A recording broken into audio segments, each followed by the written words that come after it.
देखते हैं बैसिलस तुरंजेंसिस, जिसको हम कहते हैं बीटी शॉर्ट में। बैसिलस तुरंजेंसिस का पुराने जमाने में क्या यूज किया जाता था? इस बैसिलस तुरंजेंसिस को पुराने जमाने में इस तरह से यूज करते थे कि इसका मार्केट में एक व्हाइट कलर का पाउडर मिलता था। मार्केट में जाओ, बैसिलस तुरंजेंसिस का पाउडर लेके आओ। अच्छा, ये क्रिस्टल फॉर्म में मिलता था। फिर इस पाउडर को क्या करते थे? वाटर में डिसॉल्व करते थे, प्लांट के ऊपर डाल देते थे। अच्छा, जैसे ये पाउडर यहाँ प्लांट के ऊपर डालते थे, ये पाउडर एक तरह का वही क्रिस्टलाइन प्रोटीन होता था। फिर इंसेक्ट इसको खाता था, और याद करो, ये क्रिस्टलाइन प्रोटीन इंसेक्ट की मिडगट में जाके एक्टिव होता था। क्यों? क्योंकि वहां की पीएच एल्कलाइन होती थी, और फिर ये इंसेक्ट को मारता था। Toxin produced by bacteria kill many insect, जैसे कि बटरफ्लाई वगैरह, कैटरपिलर, इनको कंट्रोल करता है। मैंने इसके आपको 3 ऑर्डर समझाए थे, लेपिडोप्टेरन्स, कोलियोप्टेरन्स, डायप्टेरन। और आप सभी को मैंने ये भी समझाया था बैसिलस तुरंजेंसिस के अंदर ट्राइजीन होती थी, इससे बच्चों ये क्रिस्टलाइन प्रोटीन मिलता था। इसके अंदर जो टॉक्सिन बैठा है कैसा होता था? इनएक्टिव। तो इन बैक्टीरिया से ये इनएक्टिव टॉक्सिन बाहर निकालते थे, मार्केट में पाउडर की फॉर्म में मिलता था। फिर इस पाउडर को उठा के यहाँ स्प्रे कर दिया जाता था प्लांट पे। जैसे इंसेक्ट अटैक करता, ये पाउडर इनकी बॉडी में जाता, मिडगट में जाके एक्टिव होता, और फिर इंसेक्ट को मार देता था। टॉक्सिन कौन सी सेल से जुड़ता था? वेरी गुड, एपिथेलियल सेल के साथ ये बाइंड होता था, और 3 ऑर्डर के इंसेक्ट को मारता था। कौन कौन से? लेपिडोप्टेरन्स, कोलियोप्टेरन्स, डायप्टेरन। याद रखने का तरीका एल सी डी। तो ये बच्चों बैसिलस तुरंजेंसिस कैसे काम करता है, यहाँ पे आता है ट्राइकोडर्मा। ट्राइकोडर्मा बच्चों ये एक फंगस होती है, ये ट्राइकोडर्मा की खास बात होती है, जैसे बच्चों ये यहाँ पर पैथोजन है। अब ये पैथोजन क्या कर रहा है? प्लांट की रूट को अफेक्ट कर रहा है, प्लांट में डिजीज कर रहा है। ये पैथोजन प्लांट के अंदर डिजीज कर रहा है, तो यहाँ पर प्लांट के अंदर अब यहाँ पर ऐड कर दी जाती है ट्राइकोडर्मा। ये ट्राइकोडर्मा बच्चों एक तरह की फंगस है, ये फंगस होती है। अच्छा, ट्राइकोडर्मा की खास बात ये है, ये फ्री लिविंग है, कोई सिम्बायोटिक रिलेशन नहीं करती, प्लांट की रूट्स में ही ग्रो करती है, रूट इकोसिस्टम में मिलती है। अब ये ट्राइकोडर्मा, ये पैथोजन भी ज्यादातर फंगस ही होते हैं। अब इन दोनों में यहाँ कंपटीशन होती है। ये कंपटीशन कई चीजों के लिए हो सकती है, हाँ, फूड के लिए, शेल्टर के लिए, न्यूट्रिशन के लिए, कई चीजों के लिए। ट्राइकोडर्मा एक डोमिनेंट फंगस होती है, और डोमिनेंट होने की वजह से होता यह है कि ये यहाँ पर इस पैथोजन को प्रॉपर ग्रो नहीं होने देती, मतलब इस पैथोजन को यहीं पे मार देती। और अगर पैथोजन मर गया तो प्लांट में डिजीज भी नहीं होगी। तो प्लांट में डिजीज कोजिंग पैथोजन को हटाने के लिए किसका यूज किया जाता है? ट्राइकोडर्मा फंगस का यूज किया जाता है। तो ट्राइकोडर्मा फ्री लिविंग फंगस है। ये जितने भी पॉइंट बता रहा हूं सारे अच्छे से रखना। फ्री लिविंग फंगस है, प्रेजेंट इन रूट इकोसिस्टम, मतलब प्लांट की रूट्स में ग्रो करती है। अच्छा, use in treatment of plant disease. Plant disease को कैसे ट्रीटमेंट करती है? Effective against several plant pathogen, मतलब इन प्लांट पैथोजन, ये जो पैथोजन था, इनकी ग्रोथ को ये रोकने का काम करती है। तो ट्राइकोडर्मा की जो पॉइंट समझाए अच्छे से रखना। ट्राइकोडर्मा क्या है? फंगस, फ्री लिविंग होती है, रूट इकोसिस्टम में मिलती है, और ये प्लांट पैथोजन की ग्रोथ को इनहिबिट करने का काम करती है। ये सब बच्चों बायोलॉजिकल चीजों से हम इन डिजीज कोजिंग ऑर्गेनिज्म को फाइनली खत्म करें। तो यहां पर हम माइक्रोस्कोप समझ रहे हैं as a bio control agent. इसमें से बैकुलोवायरस, ये भी वेरी इंपॉर्टेंट है। Baculovirus they are member of genus nucleopolyhedrovirus. ये न्यूक्लियोपोलीहेड्रोवायरस जीनस के मेंबर होते हैं। अच्छा, बैकुलोवायरस क्या होता है? ये बच्चों प्लांट है, इन प्लांट के ऊपर ऐसे इंसेक्ट लगे, यहां पर ऐसे इंसेक्ट लगे हुए थे। ये इंसेक्ट समझाने के लिए ए है, ये समझाने के लिए बी है।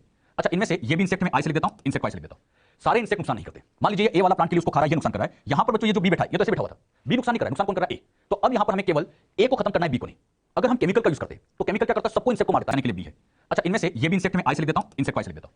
सारे इंसेक्ट नुकसान नहीं करते। मान लीजिए ए वाला प्लांट के लिए उसको खा रहा है, ये नुकसान कर रहा है। यहां पर बच्चों ये जो बी बैठा है, ये तो ऐसे बैठा हुआ था, बी नुकसान नहीं कर रहा है, नुकसान कौन कर रहा है? ए। तो अब यहां पर हमें केवल ए को खत्म करना है, बी को नहीं।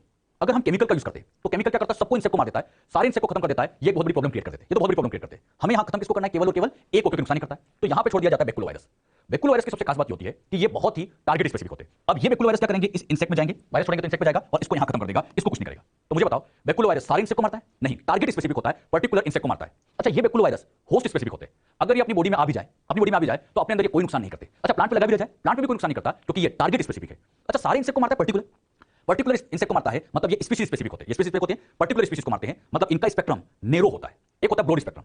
ब्रॉड स्पेक्ट्रम का मतलब सबको मार देना, लेकिन ये सबको नहीं मारते, पर्टिकुलर को ही मारते, मतलब इनका स्पेक्ट्रम यहां पर चलेगा नैरो स्पेक्ट्रम। तो खास बात, baculovirus are pathogen they attack on insect. Insect को मारते हैं, ह्यूमन, प्लांट, बाकी किसी पे कोई नुकसान नहीं करते। इंसेक्ट एंड अदर ऑर्थ्रोपोड्स, इनकी खास बात क्या होते हैं? स्पीशीज स्पेसिफिक होते हैं, सबको नुकसान नहीं करते, नैरो स्पेक्ट्रम शो करते हैं। नैरो मतलब पर्टिकुलर को मारते हैं। अच्छा, they have been show to have no negative impact on plant mammals, bird species, बाकी पे कोई नुकसान नहीं करते। जितने भी हम microbes as a bio control agent पढ़ रहे हैं, इनमें सबसे बेस्ट बैकुलोवायरस माना गया है, क्योंकि बच्चों ये बहुत ही स्पेसिफिक होता है, और कहा जाता है जो जितना स्पेसिफिक होगा उतना ही बढ़िया है। तो सबसे बेस्ट किसको माना जा सकता है? बैकुलोवायरस को हम कह सकते हैं ये एक बेस्ट बायो पेस्टिसाइड का काम करता है। क्लियर? मैंने आप लोगों को बच्चों यहां पर टोटल 5 बायो कंट्रोल एजेंट बताए, lady bird, dragon fly, BT, bacillus thuringiensis, trichoderma और लास्ट में बैकुलोवायरस। ये 5 नाम बहुत अच्छे से आप याद रखें। इनमें से लेडी बर्ड, मान लीजिए इन प्लांट के ऊपर यहां पर कुछ ऐसे ऑर्गेनिज्म लगे हुए, समझाने के लिए इनको इंसेक्ट ए नाम देता हूं, ये इंसेक्ट लगे।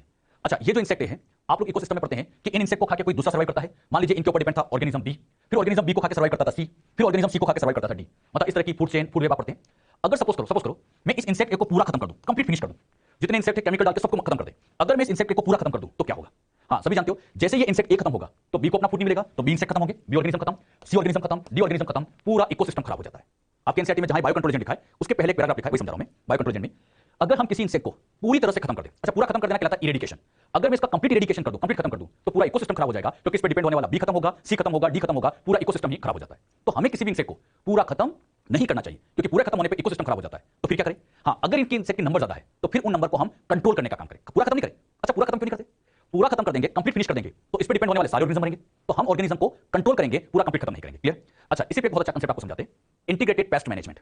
इसको शॉर्ट में हम आईपीएम के नाम से लिखते हैं। आईपीएम की खास बात होती है कि इसमें पेस्ट को कंट्रोल करने के लिए एक से ज्यादा मेथडोलॉजी लगाते हैं, एक से ज्यादा तरीके से हम अगर पेस्ट को कंट्रोल करें तो उसी को कहा जाता है इंटीग्रेटेड।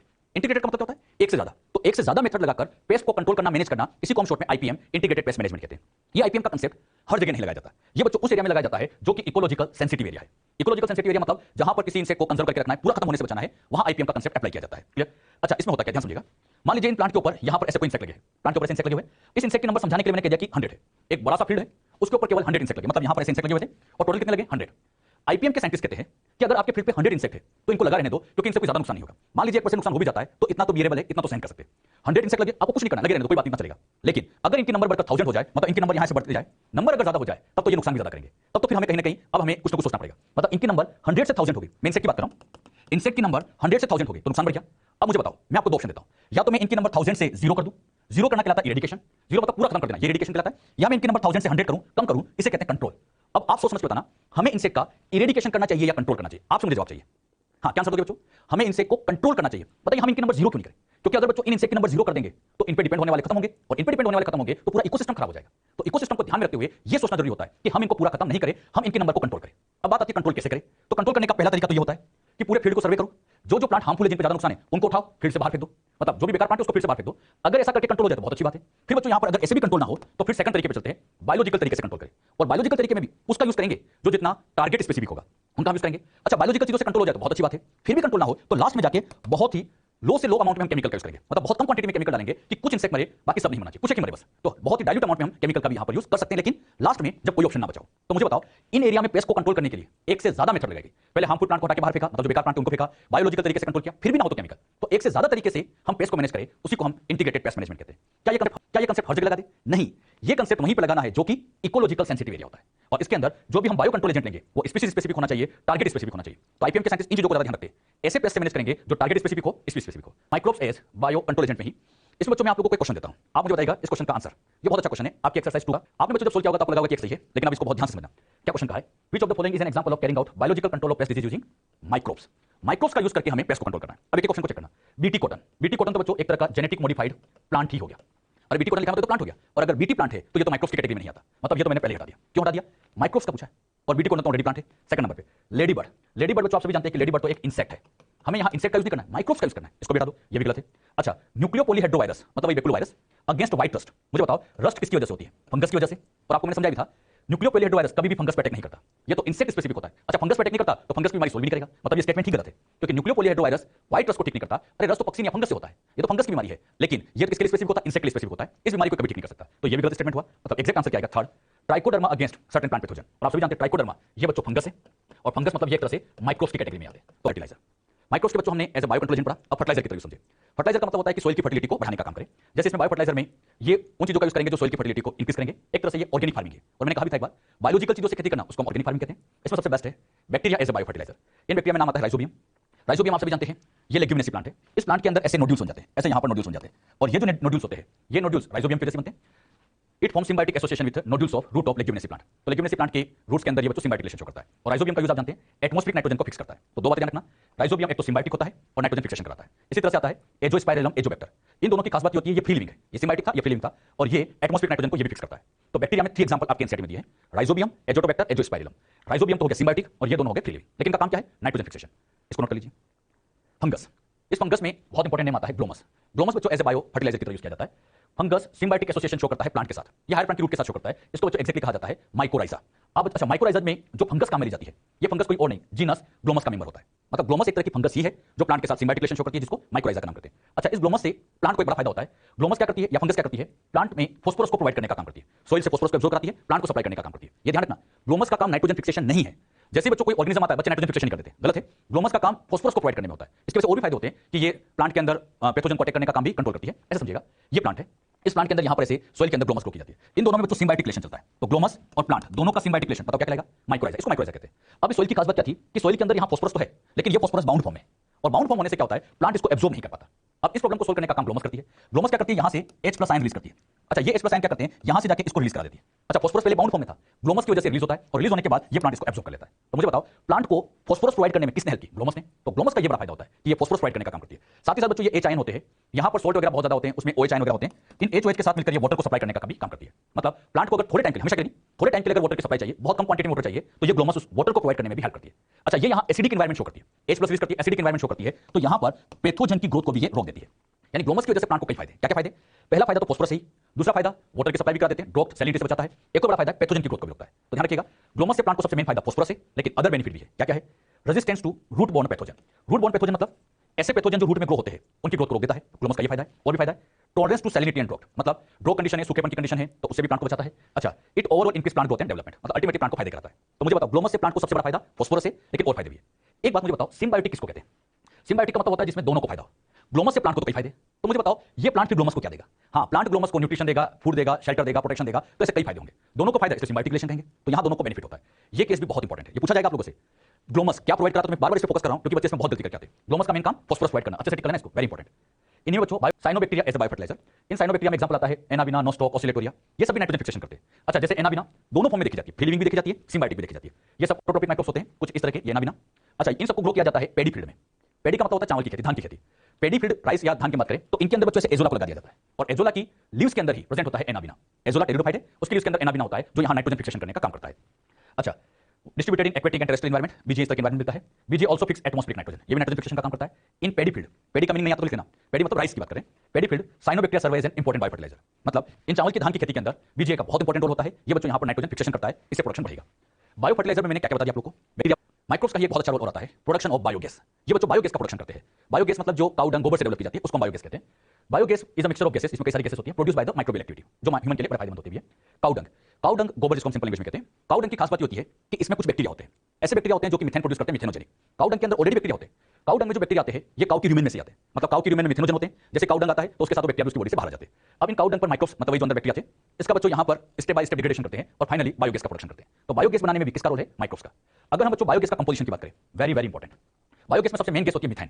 परसेंटेज याद रखने की जरूरत नहीं है, मेन गैस पूछा जाए तो आप क्या बताओगे? मीथेन। उसके बाद कार्बन डाइऑक्साइड होती है, कुछ क्वांटिटी में यहाँ हाइड्रोजन, नाइट्रोजन, हाइड्रोजन सल्फाइड भी होती है। ऑक्सीजन नहीं होता, वेरी इंपॉर्टेंट क्वेश्चन ये आता है। बायोगैस में कौन सी गैस नहीं होती? ऑक्सीजन बिल्कुल नहीं होती है। ये गैसेस बहुत कम क्वांटिटी में है, तो मैंने लिख दिया ट्रेस। ट्रेस मतलब लिटिल अमाउंट, बहुत कम अमाउंट में होती है ये गैसेस। तो ये कंपोजिशन याद रखना। पहले जब एम्स की एग्जाम होती थी, ये क्वेश्चन कई बार एम्स में आ चुका है, तो आप लोग ये कंपोजिशन याद रखिएगा। मेन गैस मीथेन है, उसके बाद CO2 है, फिर हाइड्रोजन, नाइट्रोजन और हाइड्रोजन सल्फाइड, ये गैसेस भी होती है, लेकिन ट्रेस अमाउंट, ऑक्सीजन बिल्कुल नहीं होती। तो इसमें जो माइक्रोब्स काम में लिया जाता है बैक्टीरिया, ये बैक्टीरिया होते हैं मिथेनोजन। ये बहुत इंपॉर्टेंट क्वेश्चन है। बायोगैस में कौन से बैक्टीरिया काम में लिए जाते हैं? मिथेनोजन, जिसको हम मिथेनोबैक्टीरियम कह सकते हैं। अच्छा, ये मिथेनोजन बैक्टीरिया कुछ इस तरह के होते हैं जो काउ डंग के अंदर प्रेजेंट होते हैं। ग्रो एनारोबिकली, वेरी इंपॉर्टेंट, ये क्वेश्चन आ चुका है। काउ डंग में जो बैक्टीरिया होते हैं वो एनारोबिकली ग्रो करते हैं। इनकी खास बात, this bacteria commonly found in, पहला तो आता है स्लश ट्रीटमेंट के टाइम पर। अच्छा, इसी का अगला यूज आता है र्यूमेन के अंदर, मतलब मिथेनोजन बैक्टीरिया दो जगह देखे जाते हैं, एक तो बच्चों सीवेज ट्रीटमेंट के टाइम पर और दूसरा र्यूमेन में। र्यूमेन मतलब काउ के स्टोमक का एक पार्ट आप मान लीजिएगा, तो part of stomach of kettles. Clear? यहां पर बच्चों मिथेनोजन बैक्टीरिया प्रेजेंट होते हैं। इंपॉर्टेंट क्वेश्चन, बायोगैस में कौन सा माइक्रोब यूज किया जाता है? तो मिथेनोजन, मिथेनोबैक्टीरियम यूज किए जाते हैं। बायोगैस की अगर हम बात करें, इसका प्रोडक्शन 3 स्टेप में होता है। पहले स्टेप में क्या किया जाता है? जो काउ डंग के अंदर सेल्यूलोज होता है, हेमिसेल्यूलोज, पैक्टिन, लिग्निन ऐसे कई कंपोनेंट होते हैं। इस पर पहले स्टेप में माइक्रोब्स इसको डिग्रेड करते हैं और मोनोमर बना देते हैं, मतलब सेल्यूलोज एक कॉम्प्लेक्स मटेरियल था, पॉलीमर था, उसको मोनोमर में चेंज कर देते हैं। ये सारा काम बहुत स्लो होता है, ये स्लो स्टेप होती है, इसलिए इसको कहा जाता है रेट डिटरमाइनिंग स्टेप, क्योंकि बहुत स्लो स्टेप चलती है। आप लोग जानते भी है, अगर किसी प्रोसेस में कोई स्टेप बहुत स्लो है तो उसको हम रेट डिटरमाइनिंग स्टेप कह सकते हैं। फिर ये मोनोमर यहाँ पर सेकंड स्टेप में यहाँ पर ऑर्गेनिक एसिड का फॉर्मेशन करते हैं। अच्छा, ऑर्गेनिक एसिड बनाते हैं, ऑर्गेनिक एसिड इसको आप कह सकते हो एसिडिक एसिड। ये कौन से स्टेप में बनेगा? सेकंड। मोनोमर को ऑर्गेनिक एसिड में चेंज करेंगे, फिर बच्चों थर्ड स्टेप चलती है। थर्ड स्टेप में मिथेनोजन बैक्टीरिया काम करते हैं और यही मिथेनोजन बैक्टीरिया फाइनली बायोगैस का प्रोडक्शन करते हैं, मतलब इससे फाइनली बायोगैस का प्रोडक्शन किया जाता है। बताओ कितनी स्टेप हो गई? 3। पहले स्टेप में सेल्यूलोज से मोनोमर बनता है, दूसरे स्टेप में मोनोमर से ऑर्गेनिक एसिड बनता है और थर्ड स्टेप में यही organic acid, acidic acid finally biogas में चेंज हो जाती है, मीथेन में चेंज हो जाती है। इन 3 स्टेप में से कौन सी स्टेप सबसे स्लो है? तो हम कहेंगे फर्स्ट स्टेप सबसे स्लो होती है। और सोइल के अंदर, जमीन के अंदर, मिट्टी में 10 से 15 फीट गहरा सा गड्ढा खोद दिया जाता है। अच्छा, ये जो गड्ढा होता है इसको हम डाइजेस्टर का नाम देते हैं। गड्ढे का नाम डाइजेस्टर। इसमें बाहर की तरफ ऐसी ओपनिंग रखी जाती है जिसमें काउ डंग, गोबर को लिया जाता है, उसमें वाटर मिक्स किया जाता है, एक थिक स्लरी बनाई जाती है, गाढ़ा सॉल्यूशन टाइप का, और इसको बच्चों यहाँ पर पाइप के थ्रू नीचे पहुंचा देते हैं। मतलब ये काउ डंग यहाँ पे आ गया। अब बच्चों यहाँ पर जो काउ डंग आया है, अब ये काउ डंग 3 स्टेप में कन्वर्ट होगा। अच्छा, इसमें जो 3 स्टेप चलेगी, पहले स्टेप में सेल्यूलोज मोनोमर में कन्वर्ट होगा, फिर ऑर्गेनिक एसिड बनेगा और फाइनली यहाँ पर ऐसे मीथेन, CO2 ऐसे गैसेस रिलीज होगी। एक बात मुझे बताओ, यहाँ बैक्टीरिया कहाँ से आएंगे? हाँ, बैक्टीरिया ऑलरेडी काउ डंग के अंदर होते हैं। अब ये जो गैसेस होती है, गैसेस बहुत लाइट होती है, हल्की होती है, तो ये गैसेस ऊपर की तरफ जाएगी, तो यहाँ पर एक गैस होल्डर लगा दिया जाता है। ये गैस होल्डर क्या करता है? अंदर जितनी भी गैसेस है उनको यहाँ पे स्टोर करेंगे।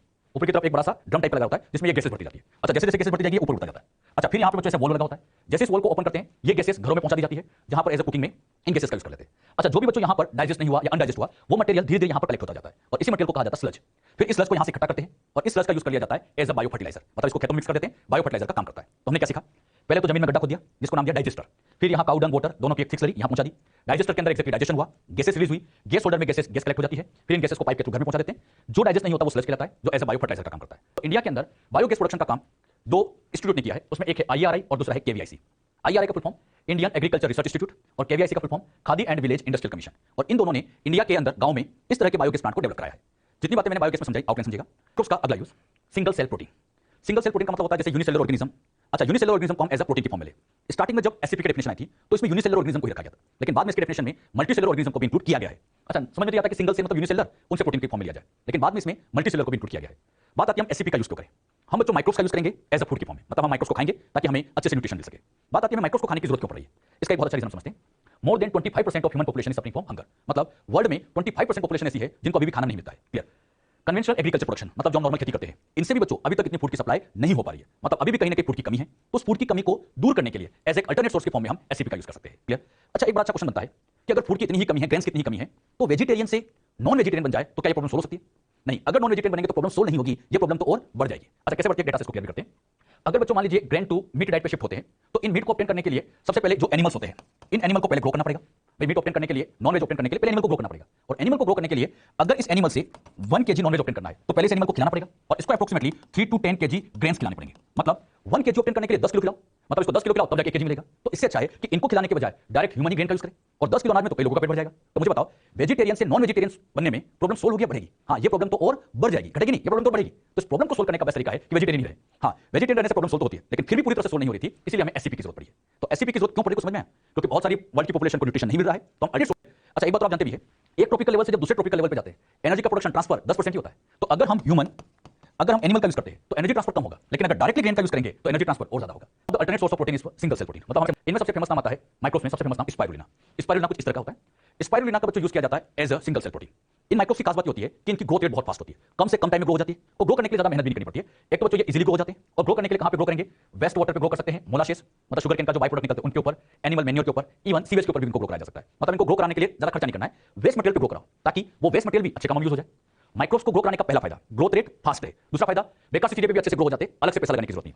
एक और बड़ा फायदा, माइक्रोब्स में protein content, carbohydrate content, nutritional content काफी अच्छा होता है। तो माइक्रोब्स के क्या फायदे समझ में आए? ग्रोथ रेट फास्ट है, कम टाइम में ज्यादा अच्छा प्रोडक्शन देते हैं। दूसरा फायदा, बेकार से मटेरियल भी ग्रो हो जाते हैं। तीसरा बड़ा फायदा, न्यूट्रिशनली बहुत अच्छे होते हैं। तो इसीलिए साइंटिस्ट लोग कहते हैं कि हम एज अ फूड के लिए हम माइक्रोब्स का यूज करें, मतलब सिंगल सेल प्रोटीन का यूज करें। एक बहुत अच्छा डेटा आपके एनसीईआरटी में दिया है, एक माइक्रोऑर्गेनिज्म का नाम लिखा है मिथाइलोफिलस मिथाइलोट्रोपस।